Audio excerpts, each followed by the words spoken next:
Deus tem colocado uma palavra no meu coração para esse começo de ano, e eu tenho nem tentado fugir dela, porque eu sei que é a vontade de Deus. Já pensei em pregar outra coisa nessa manhã, mas Deus tem colocado isso muito forte no meu coração, nesse primeiro mês de janeiro. E olha que eu estou sendo convidado para ir pregar, como eu preguei semana passada no Jardim Itajaí.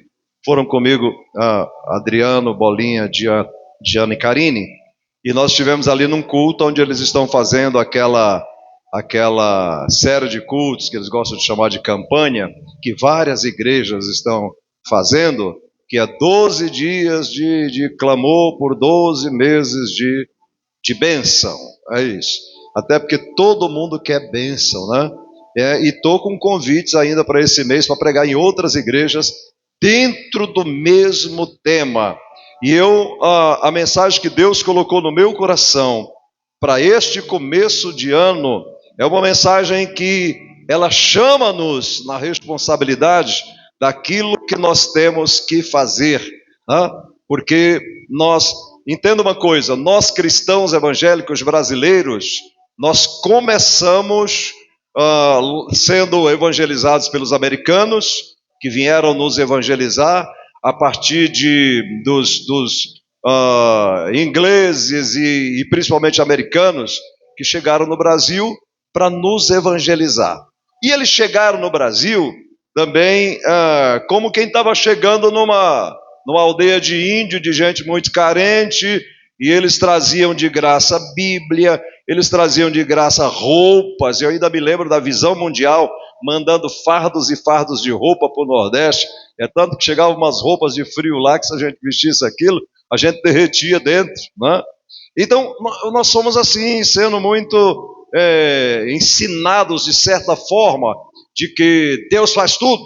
Uma vez que você é crente, Deus vai fazer tudo e que você não precisa fazer mais nada. Mas a triste realidade, ou a boa realidade, é que não é assim que as coisas aconteçam. Então Deus tem colocado no meu coração que eu pregue neste começo de ano para aqueles que eu consigo atingir através da internet, através de reuniões presenciais, cultos presenciais como esse, de que o seu ano de 2025 será bom se... Vai depender. Será bom se... Pontinhos, 2 pontos.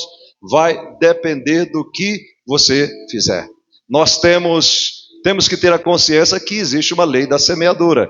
E nós colhemos aquilo que nós plantarmos. E se não plantarmos e quisermos colher, e se assim, eu não plantei, eu estou colhendo. Então você está colhendo, você não está colhendo, você está roubando aquilo que outros plantaram, né? Marcelo planta milho lá no terreno dele, mas o vizinho não planta. E aí ele diz assim, chega no vizinho e o vizinho falou, olha, eu colhi isso aqui de milho. Ele roubou na terra do outro. Às vezes nós estamos assim, querendo viver à sombra dos outros, querendo viver com as bênçãos dos outros, contando história dos outros. Contar testemunho é bom, mas bom quando nós contamos o nosso próprio testemunho. Quando fala assim, eu plantei e eu colhi. Deu trabalho, mas eu fiz a minha parte e aqui está o resultado disso. Então, eu ministrei lá no Jardim Itajaí e quero trazer a mesma palavra aqui, embora Deus vai nos dando coisas novas, a palavra vai se renovando a cada manhã. E o texto inicial que eu quero fazer referência a ele nesta manhã é Eclesiastes capítulo 9 e versículo 10. Eclesiastes 9:10, que diz assim, tudo quanto te vier à mão para fazer, faze-o conforme as tuas forças. Porque na sepultura para onde tu vais, não há obra, nem projeto, nem conhecimento e nem sabedoria alguma. Final aqui é sombrio, né? Mas o começo está nos estimulando, dizendo tudo, quando a Bíblia fala tudo, é tudo. Envolve todas as áreas da nossa vida, seja ela familiar, sentimental, afetiva de uma forma geral, seja ela profissional, seja ela ministerial, espiritual, todas as facetas da vida do ser humano. Tudo quanto te vier à mão para fazer, faz, conforme as tuas forças.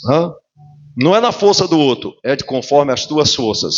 Aí você pensa o seguinte, mas a minha força é pequena. Mas quando nós pegamos a nossa força pequena e nós adicionamos a força do Senhor. Você quer ver uma das coisas? A Bíblia diz que a alegria do Senhor é a nossa força. Quando nós nos alegramos no Senhor, a nossa força aumenta. Lembra daquele rapaguinho que tinha lá 5 pães e 2 peixinhos? Quando ele colocou na mão do Senhor, o que é que aconteceu? Multiplicaram-se os pães, multiplicaram-se os peixes, e uma multidão de mais de 5.000 almas se alimentaram e ainda sobrou. Então, tudo quanto tiver a mão para fazer, faz, perde tempo não, fica procrastinando. O grande problema nosso, dos seres humanos, é jogar para frente, procrastinação, jogando para amanhã. Por exemplo, nós estamos começando agora o ano, e há muita gente, eu não sei se é dos que aqui estão, fizeram planos, que o tipo que eu vou falar aqui agora, para 2025, por exemplo, passou agora o Natal e o Ano Novo. Eu estava conversando com a irmã Sandra ali, e ela dizendo, pastor, eu tinha sumido um pouco por causa dessas festas e tudo, engordei 3 quilos, não é isso, mano? Engordei 3 quilos. Eu digo, eu não sei quanto que eu engordei, mas minhas camisas estão encolhendo aqui, acho que é o tecido, né? Está encolhendo aqui, mas a gente faz planos do seguinte, passou esse período, vou me cuidar. Passou esse período, vou para a academia. Passou esse período, vou fazer natação. Passou esse período, eu vou fazer caminhada. Passou esse período, eu vou fechar a boca. Eu vou comer menos. Até porque quer viver mais, come menos. Vou comer menos. E você planeja isso e fala, começo segunda-feira. O problema é que no ano tem muitas segundas-feiras, né? E aí não dá nessa, você joga para outra, você joga para outra e você joga para outra. Portanto, eu coloquei um tema nessa ministração, não é uma pregação, uma palestra, mas receba como você quiser, que o seu 2025 será bom se, e eu coloquei 7 pontinhos aqui para a gente observar. Porque senão nós vamos fazendo tudo errado e depois jogando a culpa, vem lá do Éden, né? Adão, o que aconteceu, Adão? O que você fez, Adão? Senhor, a mulher que tu me destes. Por tabela jogou a culpa em Deus, não? Eu estava bem aqui, Senhor, mas tu foi fazer essa mulher aí para mim? Olha aí o que ela fez. Eva, o que você fez, Eva?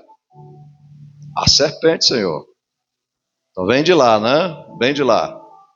Começa janeiro, você planeja, lá para 15 de fevereiro, para ser otimista, a maioria das pessoas já esqueceram tudo que prometeram à pessoa que elas mais amam, que é a si próprio, que a Bíblia diz que é para a gente amar os outros como a gente ama a si próprio.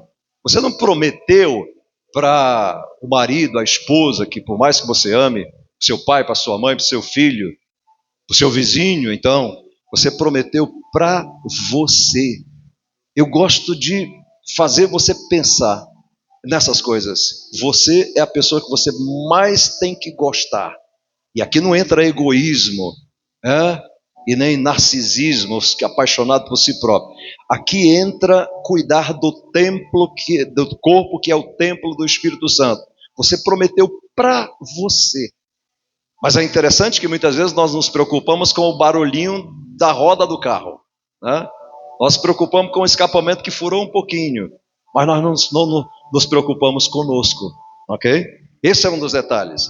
Então 2025 será bom se, primeiro ponto, na família, se na família você fizer aquilo que tem que ser feito. E quando eu falo de família, eu nunca esqueço do meu antigo pastor em Fortaleza, pastor Antônio José. Ele tem uma frase que eu acho célebre, que dizia o seguinte: quando as famílias forem restauradas, a igreja será renovada. Isto é verdade. Quando nós tivermos famílias crentes em casa, nós vamos ter bons cultos aqui. Quando nós tivermos homens de verdade em casa, nós vamos ter homens de verdade aqui. Quando nós tivermos mulheres de verdade em casa, nós vamos ter mulheres de verdade aqui. Quando nós tivermos homens que cuidam dos filhos em casa, bem, respeitando, honrando a família, nós vamos ter homens e mulheres que honram e respeitam a obra de Deus aqui. O grande problema, e eu não me refiro aqui a uma questão local aqui, pontual, mas me refiro à igreja de uma forma geral, nós temos hoje muita hipocrisia nisso, muita coisa falsa, de gente que em casa é um demônio e quer ser um santo na igreja. E aí fica complicado, né? E aprendemos também com os americanos que colocar um paletó e uma gravata, ou uma mulher ter um cabelão lá embaixo e uma saia arrastando no chão, é sinal de santidade. Então faz tudo errado lá, coloca esse uniforme de crente e vem para a igreja. Como é que nós vamos ter bons cultos? Você pode enganar o pastor, eu posso enganar você, mas há um Deus que vê todas as coisas em fração de segundos. Os olhos de Deus, diz a Bíblia, que estão em todos os lugares para contemplar o bom e o ruim, o que é certo e o que é errado. Então, quando nós tivermos famílias ajustadas, quando nós tivermos maridos que saibam ser marido de verdade. O que é um marido de verdade? Provedor, que cuida da sua família, cuida da sua casa, respeita a sua mulher, ama entranhavelmente, como Cristo amou a igreja. O que é que a Bíblia fala para os maridos? Que amem suas esposas como Cristo amou a igreja e a si mesmo se entregou por ela.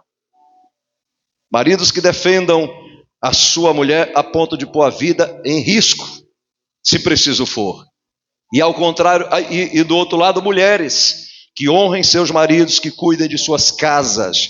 Mulheres que gostem de sua casa, que gostem de sua família, que amem criar os seus filhos, que amem cuidar dos seus maridos. Eu sei que esses assuntos que nós vamos tratar aqui, ele mexe com a gente, mas é para mexer mesmo. Mensagem boa é aquela que mexe na ferida, é aquela que mexe com a gente, aquela que afaga o ego, que diz, olha, você é assim, todo errado, mas Deus te entende, vai vivendo assim. Não, filho, está cheio de gente pregando isso e prédios lotados de pessoas para ouvir isso. Mas se você for nesses lugares que a mensagem não dói em você, é melhor você não retornar lá. Claro que tudo tem a hora que Deus afaga-nos e tem a hora que Ele nos chama à responsabilidade. Então, na família, homens que se comportem como maridos, casados, pais. Aí nós vamos melhorar os nossos cultos. Nós vamos ter mais equilíbrio na igreja. Segundo ponto que eu coloquei aqui, sobre família, cada item desse aqui, podia fazer um seminário de final de semana, porque se fosse falar mais aqui de família, vai longe, né? Seu 2025 será bom se, nas finanças, você se souber fazer. Isso é muito sério. Se em 2025 você não gastar mais do que o que arrecada, se a despesa não for maior do que a receita, poderá ser um bom ano. Se você não ficar comprando besteira, tralha para pôr dentro de casa, que você vai usar uma vez ou duas e jogar fora, ou ficar gastando aí para agradar pessoas, esse final de ano, olha, é um dado que eu já conversei com alguns pastores e a conclusão que se chega é o seguinte, eu não sei se isso melhorou, mas antigamente era o seguinte, com os pastores que eu conversava, de janeiro, começa em dezembro, até março cai as finanças das igrejas. Dízimos, inclusive e ofertas. Por que cai? Não seria para aumentar, porque tem 13º e tudo mais. Mas os pastores disseram o seguinte, os com quem eu conversei. Pastor, os irmãos gastando com roupas e presentes para as pessoas. Aí é complicado. Se você pode dar presentes, se não vai afetar tuas finanças, beleza, dê. Mas não fica gastando, comprando presente para dar para pessoas que durante o ano inteiro não te faz uma ligação, mas é teu parente, você fala, se eu não der, como é que vai ficar chateado e tal? Que, aliás, pessoas que estão em volta de nós, esses dias eu ouvi uma frase dessas pesadas, né?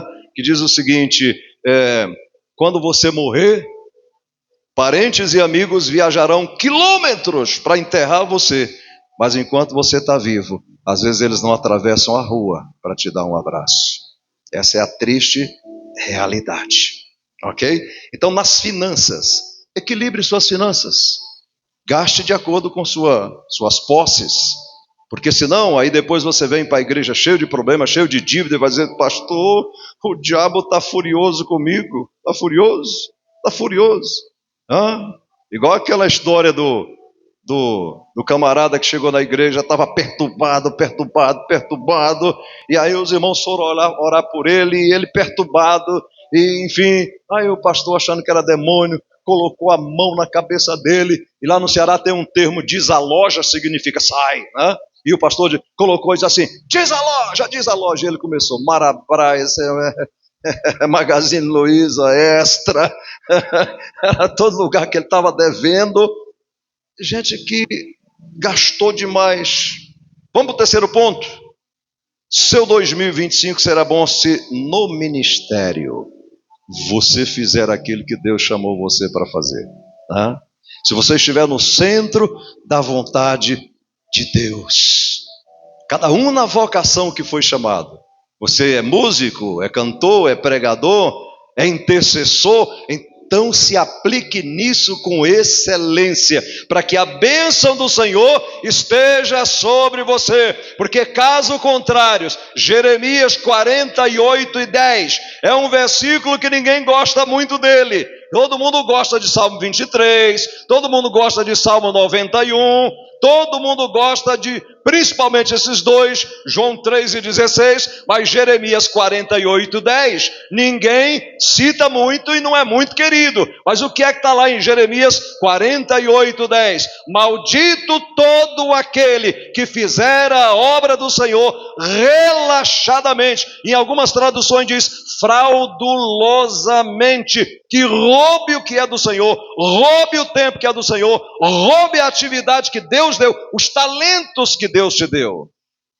Como eu sempre digo, Deus não fica devendo nada para ninguém. Você não tirará uma cadeira do lugar, no lugar de adoração, que Deus não retribua a você. Então, no ministério, se você fizer a sua parte, nós vamos ter um corpo andando perfeitamente, nós vamos ter cultos melhores em 2025, nós vamos ter reuniões mais alegres. Como eu digo a você, quem faz o culto não é Deus e nem os anjos, são os homens, e Deus abençoa, e se preciso for, Ele manda anjos para nos guardar, nos defender, porque os anjos foram feitos para nos servir. Olha que honra isto! Então, no ministério, nós vamos ter bons cultos e nós vamos ter um 2025 muito bom, se nós respeitarmos isso. Vamos lá, irmãos, a mensagem dessa manhã é para nos ajustar, é doutrinária também, é para nos ajustar. Vocês já viram? Olha, eu estou notando uma coisa nas igrejas, que os pastores chegam uma hora que se rendem, chega uma hora que se entregam. Aí agora é assim: marca que o culto vai começar às 19, mas na realidade é 19h30. Marca que é 19h30, mas na realidade é 20 horas. Porque marca-se meia hora antes para os irmãos chegarem. Porque se disser que é 19 horas, vão chegar às 19h30. Se disser que é 19h30, vão chegar às 20 horas. Só que o povo é esperto e descobre. Marcou 19h30, mas é 20 horas. Marcou 19 horas, mas não se preocupa que não vai começar às 19 horas. Aqui, nós começamos o culto hoje às 10 em ponto. E eu quero avisar aos dirigentes de cultos nesta igreja nesse ano. Deu a hora, você comece com pelo menos um vai ter, que é você. E talvez tua mulher, teus filhos. Deu a hora, é para começar. Se eu começar a enganar vocês, o pastor Afineto marcou o culto no domingo 18h30, mas na cabeça dele é 19. Você vai cair do cavalo.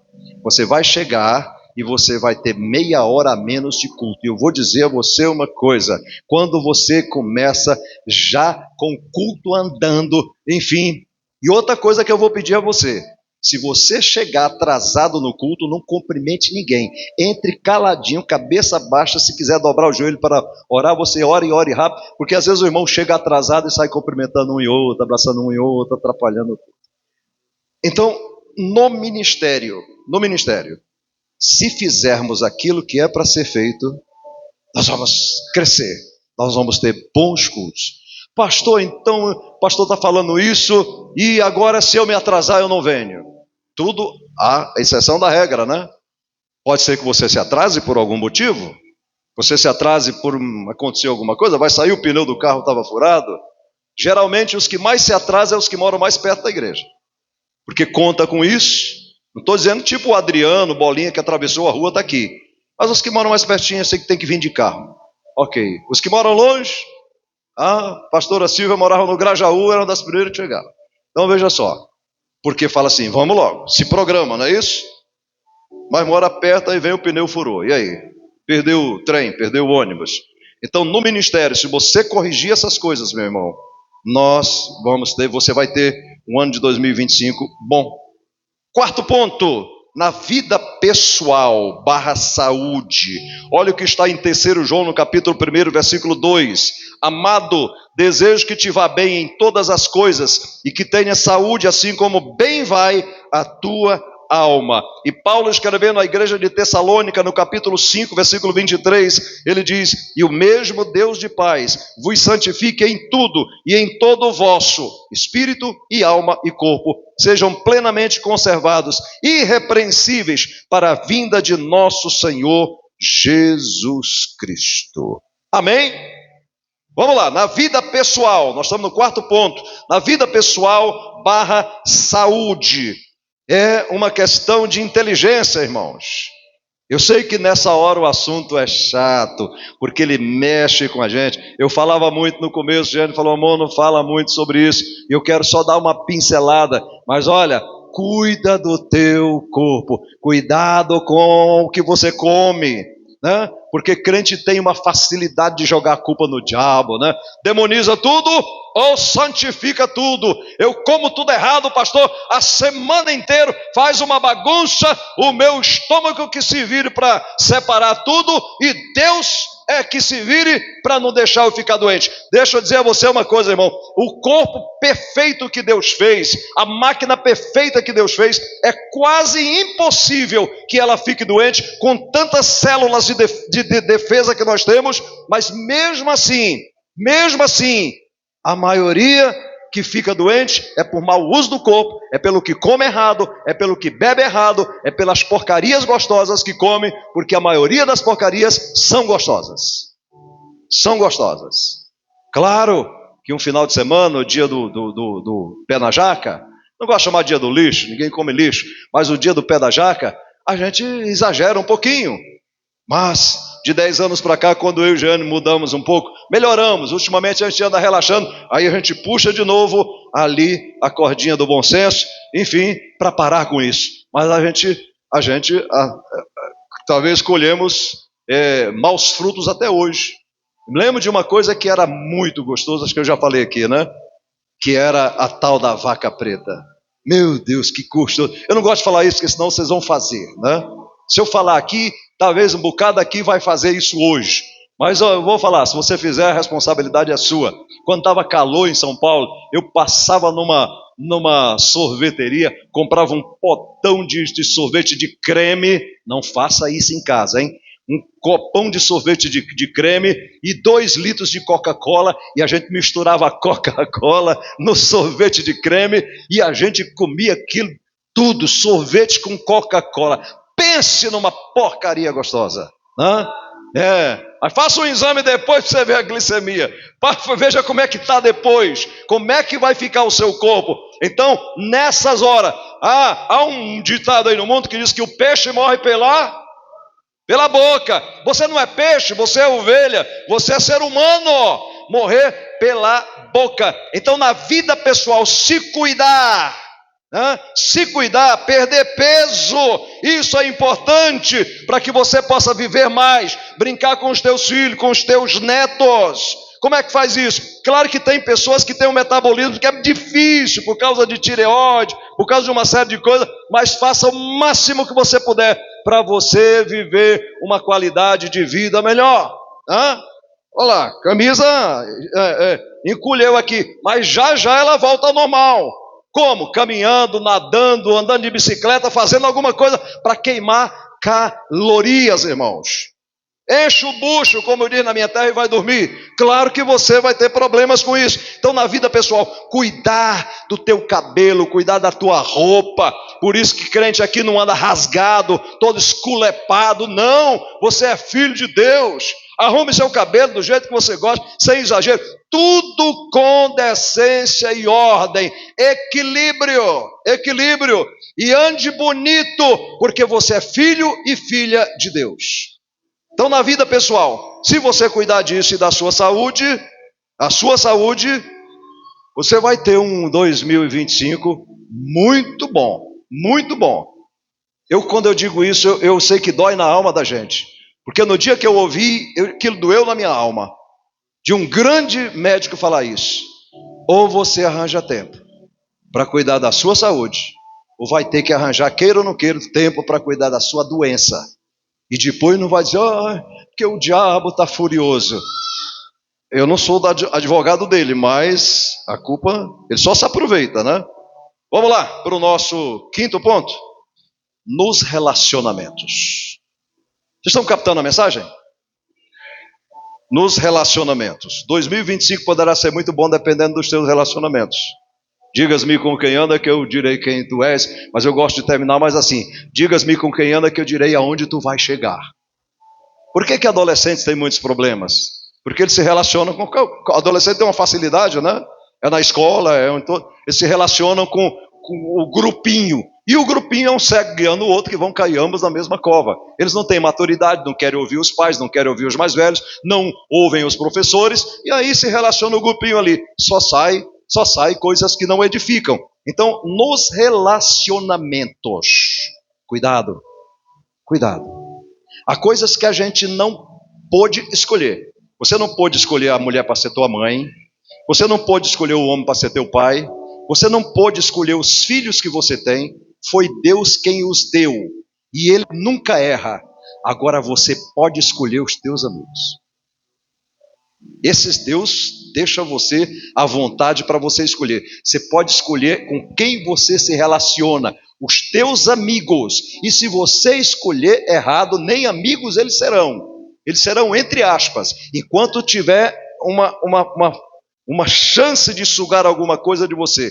Relacionamentos. Cuidado com pessoas que já passaram na tua vida em 2024, 2023, 2010, 1900 e bolinha, que já passaram na tua vida e foram um grande problema e Deus te deu a graça deles sumirem da tua vida. Não vá buscar eles de volta.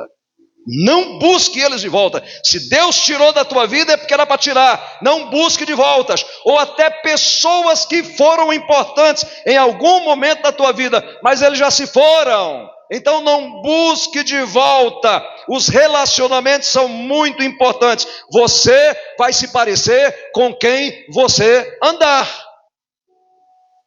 Se você andar com pessoas mentirosas, você fala, não pastor, mas eu sou crente, eu não minto, porque a mentira vem do diabo, e eu sou filho de Deus, eu sou mulher de Deus, e eu não minto. Aí você se anda com um grupo de mentirosas. Aí uma hora, uma mentirosa dessa faz uma coisa errada, você já se sentindo amiga dela, e aí o marido vai reclamar, e ela olha para você e fala assim, mas não foi mesmo, Dulce? Aí a Dulce que agora, falei, o que eu falo, meu Deus do céu? Eu falo que sim ou que não. Aí a Dulce foi, é verdade. Pronto, já mentiu. Não é, Teta? Pronto, já mentiu. Lembra do Pantaleão? Então, cuidado com os relacionamentos. Ande com pessoas que agregam. Com pessoas que você possa aprender com elas sobre moralidade, sobre família, sobre ética, sobre finanças. Pessoas, escolha essas pessoas. É fácil isso, pastor Efineto? Não, não é não. Não é não, de jeito nenhum. Não é todo mundo que você pode levar na sua casa. Aprenda isto. Não é todo mundo. Pega isso, queridos, que Deus está trazendo ao nosso coração nesta manhã. A nossa casa não pode estar aberta para qualquer pessoa. Pode ir lá, mas para dizer meu amigo, minha amiga, vai com calma. Vai com calma. Quando uma pessoa contar uma coisa para você e dizer assim, olha, não contei para ninguém, estou contando só para você, se sinta honrado. Se for verdade que ela nunca contou, está confiando em você. E não passe isso para frente. Cuidado com os relacionamentos. Se você fizer isso, vai ter 2025, beleza. Não vai chegar aqui dizendo, pastor, eu confiei na fulano. Inclusive na igreja, irmãos. Inclusive na igreja. Porque às vezes a gente fica sabendo de algumas coisas, mas quando chega em nós já passou pela irmã fulano, cicrano, tal. Gente que não soube te dar um conselho, porque ainda estão em formação, em crescimento bíblico, espiritual, enfim. E aí você vai repartir com a irmãzinha, com o irmãozinho.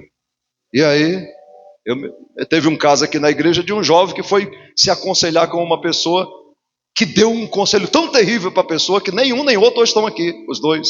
E esse jovem está no mundo até hoje. Olha que coisa terrível. Tivesse vindo falar comigo, tivesse vindo falar com ela, possivelmente estaria aqui. Mas foi falar com a pessoa errada. Mas por que você foi falar para essa pessoa? Porque é minha amiga. É mesmo? Olha no que deu. Então, relacionamentos. Muito cuidado. 6º ponto para a gente começar a finalizar. Até porque o nosso tempo está bom. Realização de projetos e sonhos. Realização de projetos e sonhos. Quem tem projetos para 2025? Quem tem sonhos? É mesmo? Pois é. A maioria das pessoas não conseguem a realização desses projetos, sonhos, porque desistem fácil. Começa um negócio, e aí o primeiro mês não foi bom, o segundo, o terceiro, parou por aí. Irmãos, uma árvore demora para dar fruto. Tem um pezinho de mamão plantado ali, que alguém plantou ali no jardim. Não foi numa semana que ele passou a dar mamão, não. Demorou. Um pé de jaca para dar jaca é uns 5 anos, de manga uns 5 anos ou mais. E às vezes nós queremos as coisas muito rápido demais. Não deu, pula para outro, pula para outro. E pior ainda, fica culpando alguém. Não deu por causa do governo, por causa não sei de quem, por causa não sei de quem.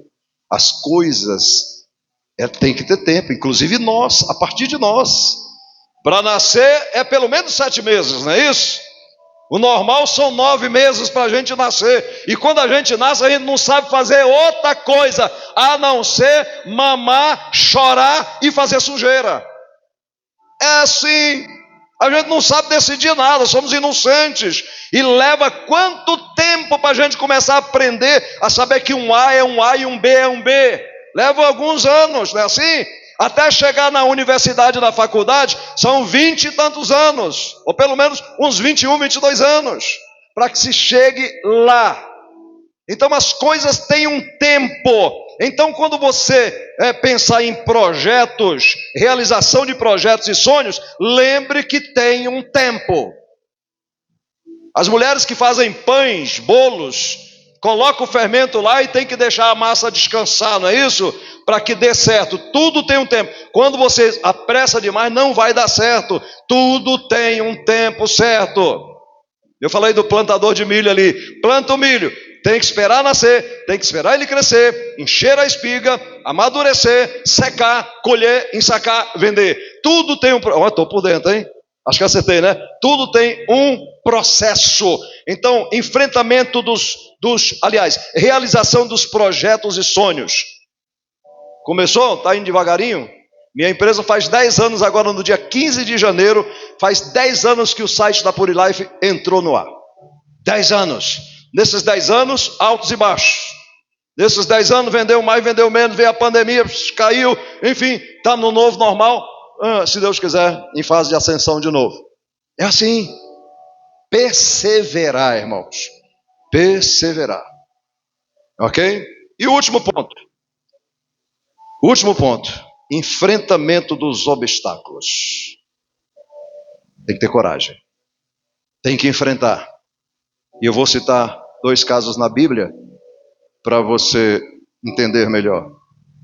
A mulher do fluxo de sangue.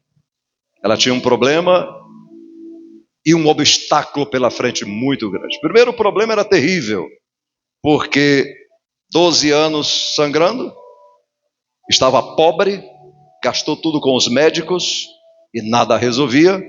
E ela anêmica, possivelmente muito esquelética, anêmica, sem força para nada, mas ela queria ficar curada.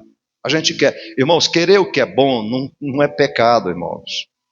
Quem ensinou que você tem que ser um coitadinho, comer o pão que o diabo amassou, se quiser falar com Deus, enfim, isso é coisa lá da Babilônia, de onde a gente veio. Não?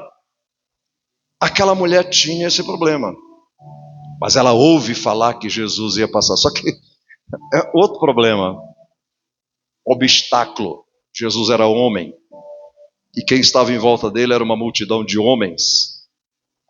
E pela lei de Moisés, a lei mosaica, ela não podia nem encostar a pontinha do dedo num homem. Porque aí a lei dizia que se ela tocasse num homem, o homem ficava imundo. Isso é terrível, né? Se coloca no lugar dela, você fala assim: pastor, eu queria, mas eu não consigo, eu não estudei, eu não tenho dinheiro, enfim. Se coloca no lugar dessa mulher. A lei dizia o seguinte: quando a mulher estiver no seu período menstrual, terminando esse período, ela leva uma oferta de cereais ao sacerdote. 7 dias depois ela leva uma oferta de cereais ao sacerdote. O sacerdote atesta que ela está pura e ela pode voltar ao convívio da família e ter novamente contato com o seu marido. Agora pensa numa mulher que há 12 anos estava vivendo uma situação dessa, sem poder ter contato. Acho que marido não tinha mais, porque a Bíblia não diz, mas nessas horas, a maioria dos homens cai fora. Imagina que um homem que tivesse uma mulher há 12 anos, que ele não podia encostar a mão nela, ela não podia encostar a mão nele. Esse homem possivelmente já tinha ido embora há muito tempo. Ela já não tinha mais marido, não tinha mais nada, e ela tinha um problemão. Mas ela ouve falar que Jesus ia passar, e primeiro ela planeja, irmão, tem que ter planejamento. Eu estou com um problema, mas se tem uma chance de eu sair do problema, eu vou enfrentar, nem que eu morra. Ela disse: se eu tocar, note que ela colocou ainda um advérbiozinho de dúvida, se eu tocar na roupa dele, eu sei que eu ficarei curada. Se eu tocar, eu sei que eu ficarei curada. Você puxa isso para você, meu irmão. Pensa o seguinte: em 2025, se eu fizer pela fé, vai dar certo, no nome do Senhor Jesus. Se eu tocar, vai dar certo. Ela se esgueira pelo meio dos homens. Talvez ela tenha se modificado um pouco, até porque veste de homem e de mulher tinha um pouco parecido. E ela entra no meio daquela multidão, né? Porque tem hora que a gente tem que enfrentar a coisa e enganar o inimigo. Porque os homens que estavam ali, de certa forma, eram inimigos dentro da lei de Moisés. Inimigos não que tivessem raiva dela, mas se um homem soubesse que aquela mulher estava com aquele sangramento, todos se afastavam dela, com medo de ficarem imundos. Mas aquela mulher passa e ela toca na orla da roupa de Jesus. E nessa hora, o Senhor diz: quem me tocou? Você sabe da história? Dizem que foi Pedro que questionou: Senhor, todos te empurram, enfim, e o Senhor pergunta: quem te tocou? Ele diz: não, alguém me tocou de forma diferente, porque eu senti que de mim saiu virtude. Jesus é maravilhoso, né? A mulher imunda toca em Jesus. Além de Jesus não ficar imunda, a mulher fica purificada. O Senhor olha para ela e fala assim: filha, a tua fé te salvou, seja livre deste teu mal. É enfrentar o obstáculo. Aí agora a mulher está curada. Quando o Senhor dá a bênção, irmão, é rápido. É rápido. Eu imagino que o sangue agora corre com todas as células, glóbulos brancos, vermelhos. Se fizesse um exame de sangue ali agora, estaria perfeito. A anemia dela instantaneamente foi embora, porque quando o poder de Deus vem sobre alguma coisa, vem para resolver definitivamente. O poder de Deus, o poder de Jesus não é paliativo, irmãos. Não, ele é definitivo. Aleluia. Fica livre desse teu mal. E a mulher volta para casa curada, com saúde. Para a gente fechar, Zaqueu, né? Chega uma hora que cansa de fazer coisa errada. Meu irmão, eu queria que nesse ano de 2025 você pusesse a mão na consciência, dizesse assim: chega de eu ser relaxado, chega de eu andar atrasado, chega de eu ser mentiroso, chega de eu ser um assado. Chega disso. Corrigir, irmãos, não fica pensando que Deus vai entrar na tua vida e dizer assim: olha, você não quer fazer nada certo, mas eu sou Deus e eu vou. Pronto, varinha de condão. A partir de agora, você querendo ou não, você vai ser santo. Eis que estou à porta aí. Se alguém ouvir, abrir a porta, eu entrarei, cearei com ele e ele comigo. Isso significa que se você ou não ouvir e não abrir a porta, nada vai acontecer. E Deus esta palavra está falando para a igreja, não é para pecador, que está falando para uma das 7 igrejas do Apocalipse. O Senhor está dizendo: se você deixar, se você se permitir, se você fizer a sua parte, eu vou festejar com você, e o seu 2025, a tua vida daí para frente será muito boa. Aleluia! Será muito boa. Caso contrário, esquece.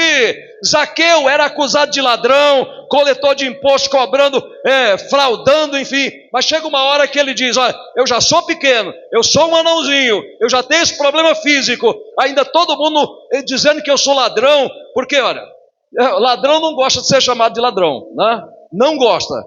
Então, já tinha esse problema. Ladrão, Zaqueu ladrão. Ele faz alguma coisa? Vou mudar esse negócio. Jesus vai passar. Mas eu sou pequeno. Os homens que estão em volta dele são grandes.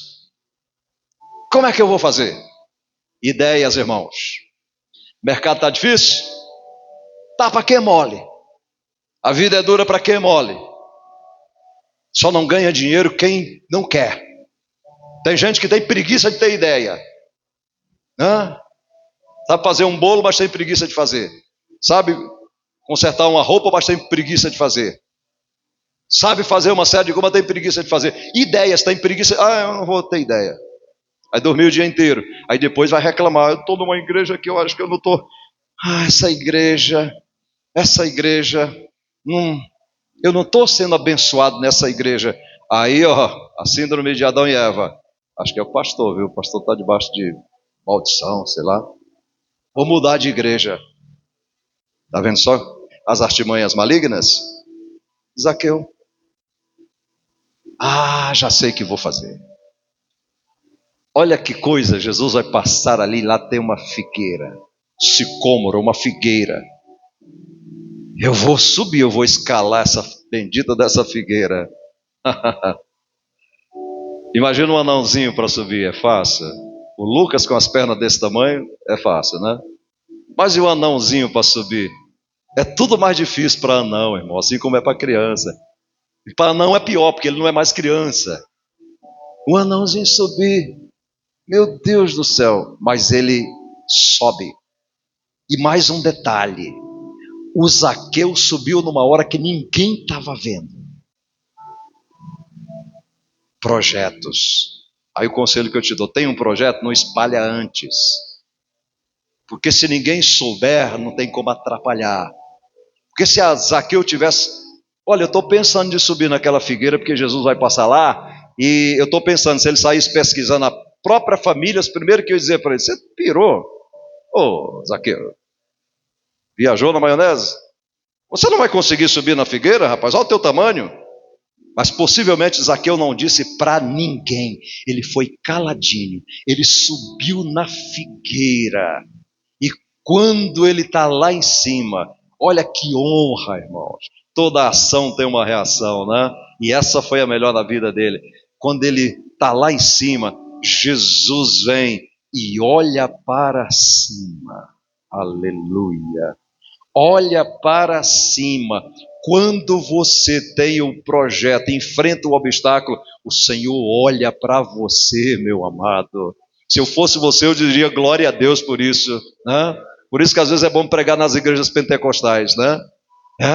O Senhor olha para você. O Senhor olha e fala assim: ei, Zaqueu, E ainda citou o nome. Para Jesus citar o nome é muita honra, meu irmão. O Senhor olhar e falar assim: ei, Zaqueu, desce, mas não desce devagar não, desce depressa, porque hoje, e quando a palavra diz hoje, eu sempre me lembro de dizer isso, porque não ontem, não semana passada, mas hoje, ele disse, hoje sim, me convém pousar na tua casa, e a palavra pousar é chegar lá, sentar e banquetear com você. Hoje me convém, antes não convinha, mas hoje me convém pousar na tua casa. Eu imagino que o Zaqueuzinho, o anãozinho desceu de um pulo, porque Deus disse, hoje eu vou entrar no teu negócio.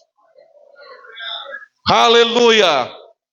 E o Zaqueu deixa de ser acusado disso, e ele ainda diz, sinal de quem se converteu, se eu tenho roubado, defraudado, eu vou devolver 4 vezes mais. Ele quis dizer o seguinte, nada mais e mais importante do que a minha comunhão com Jesus. Para a gente fechar Jeremias 29, vou trazer o último versículo, mas antes dizendo a você, irmão, 2025 está cheio de bênção para você. 2025 está cheio de bênção para esta igreja. Mas elas poderão estar lá e nenhuma cair na nossa mão, dependendo da nossa forma de agir. Mas se nós provocarmos, se nós ativarmos, elas virão porque elas estão lá para nós. Aí o exemplo que eu gosto de dar, porque essas coisas eu não sei se vocês pensam como eu, mas eu estou no lugar e falo, meu Deus do céu, é assim que a palavra, é assim que a vida é.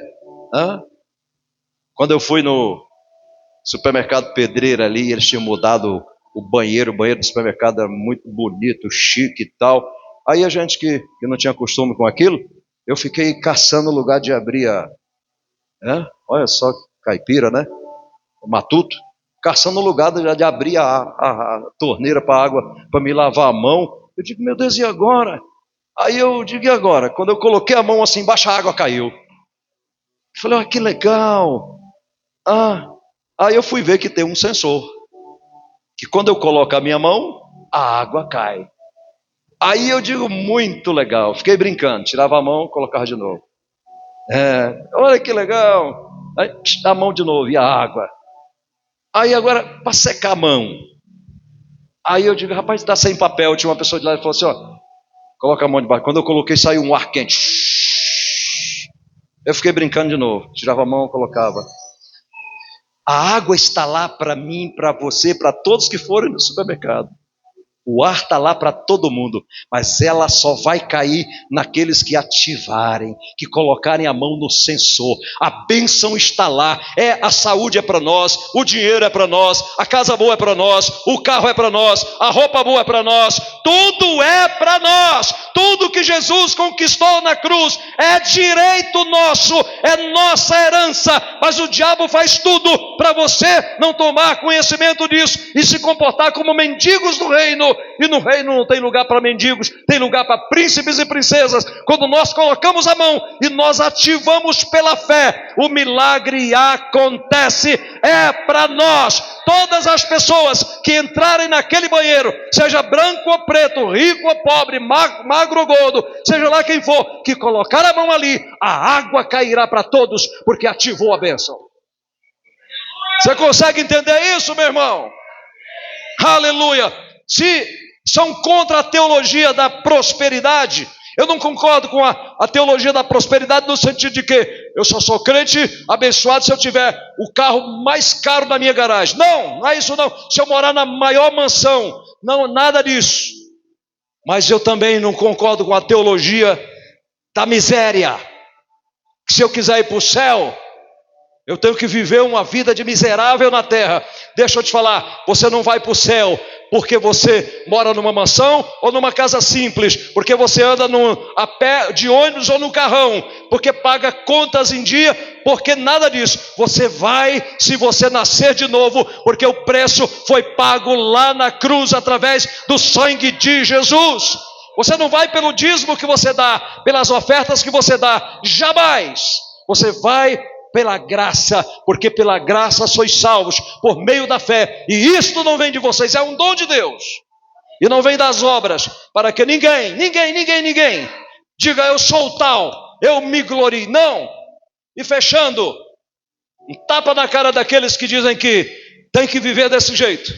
Jeremias 29, 11 a 13 e 14 diz o seguinte: porque eu bem sei, diz o Senhor, os pensamentos que tenho a vosso respeito, pensamentos de paz e não de mal, para vos dar o fim que esperais. Então me invocareis e ireis e orareis a mim, e eu vos ouvirei, e buscar-me-eis e me achareis, quando me buscar de todo o vosso, e serei achado de vós, diz o Senhor.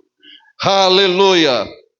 Eu bem sei os pensamentos, vocês ficam pensando aí tudo errado, caraminhola na cabeça de vocês, mas eu é que sei os pensamentos que eu tenho a respeito de vocês.